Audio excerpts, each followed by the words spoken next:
नमस्कार दोस्तों, हमारे YouTube चैनल पर आपका स्वागत है। अस्पताल सहायक भर्ती परीक्षा की तैयारी करने वाले विद्यार्थियों के लिए हिंदी व्याकरण का अगला टॉपिक आज हम पढ़ेंगे, जिसका नाम है समास। समास से रिलेटेड व महत्वपूर्ण शब्द आपको इस वीडियो में देखने को मिलेंगे, जो अक्सर परीक्षा में ESB द्वारा पूछे गए हैं। तो चलिए शुरू करते हैं आज का हमारा वीडियो। समास का शाब्दिक अर्थ क्या होता है? संक्षेप। समास का शाब्दिक अर्थ क्या होता है? संक्षेप। यहाँ व्याख्या दे रखी है। समास शब्द जो सम यानी पास, और पास मतलब बैठाना, यानी कि पास बैठाना, संक्षिप्त करना, संक्षिप्त रूप में बदलना समास कहलाता है। जिस समास में उत्तर पद या अंतिम पद प्रधान होता है उसमें कौन सा समास होता है? तत्पुरुष समास होता है। यथा शब्द में कौन सा समास है? सॉरी, यथाशक्ति में। ये शब्द जो कई बार परीक्षाओं में पूछा गया है। हर छोटी से बड़ी भर्तियों में इस शब्द को जो है पूछा जाता है, और कई बार बच्चे जो है भूल जाते हैं, और जो नहीं पढ़ते या जिन्होंने नहीं पढ़ा है तो वह यहाँ गलती कर जाते हैं। तो यथाशक्ति में जो है अवयवी भाव समास होता है। पहला पद अवयव है, इसलिए यहाँ जो है शक्ति के अनुसार। दूसरा है लंबोदर में कौन सा समास है? जब अन्य अर्थ निकलता हो। लंबा है उदर जिसका, अर्थात गणेश जी, उदर यानी कि पेट, तो बहुव्रीहि, जहां अन्य अर्थ निकलता हो वहां बहुव्रीहि समास होता है।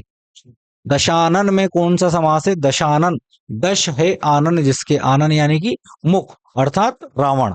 अन्य अर्थ निकल रहा है दशानन का, अन्य अर्थ क्या होगा? बहुव्रीहि समास यहाँ पर। दशानन मतलब रावण।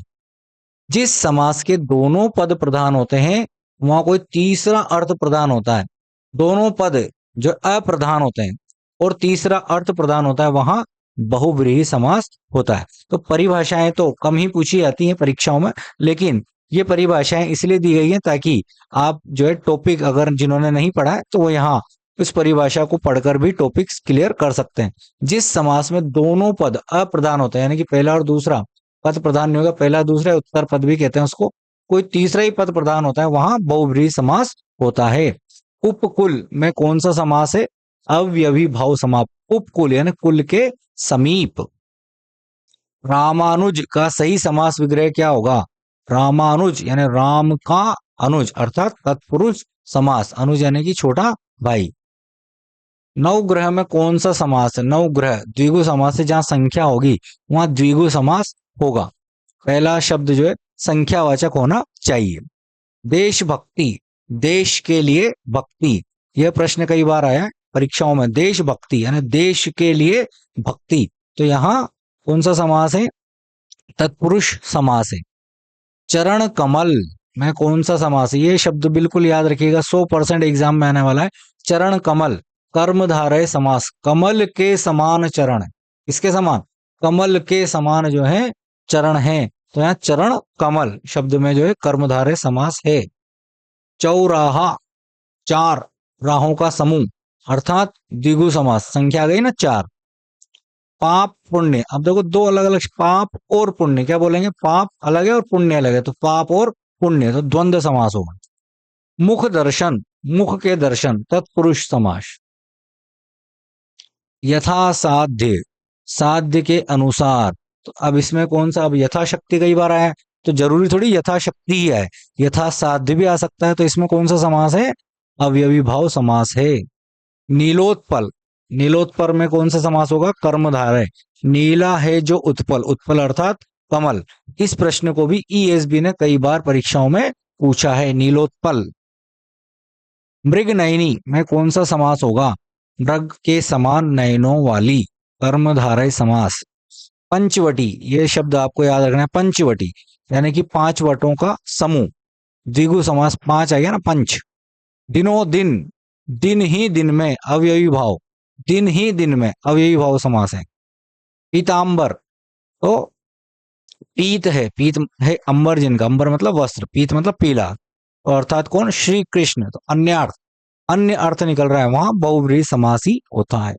युधिष्ठिर तत्पुरुष समास है, युद्ध में स्थिर रहने वाला। अकाल पीड़ित, अकाल पीड़ित में कौन सा समास है? तत्पुरुष समास है। राजा रानी, राजा और रानी द्वंद्व, जहां दो अलग अलग शब्द विभाजित हो जाए वहां द्वंद्व समास होता है। गजानन, गज के समान है आनन, आनन मतलब मुख जिनका, अर्थात गणेश जी। देव जो महान है, देव जो महान है यानी कि महादेव, तो कर्मधारय समास यहाँ होगा। देव जो महान है किस समास का उदाहरण है? कर्मधारय।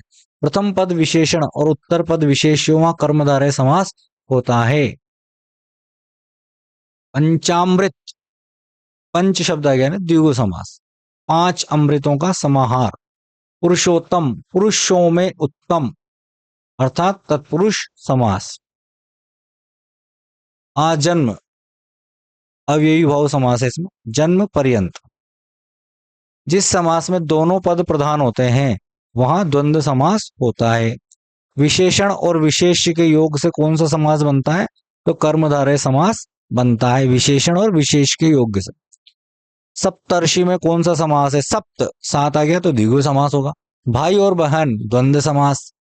राजपुत्र, राजा का पुत्र तत्पुरुष समास। नीलकंठ, नीला है कंठ जिसका अर्थात भगवान शिव।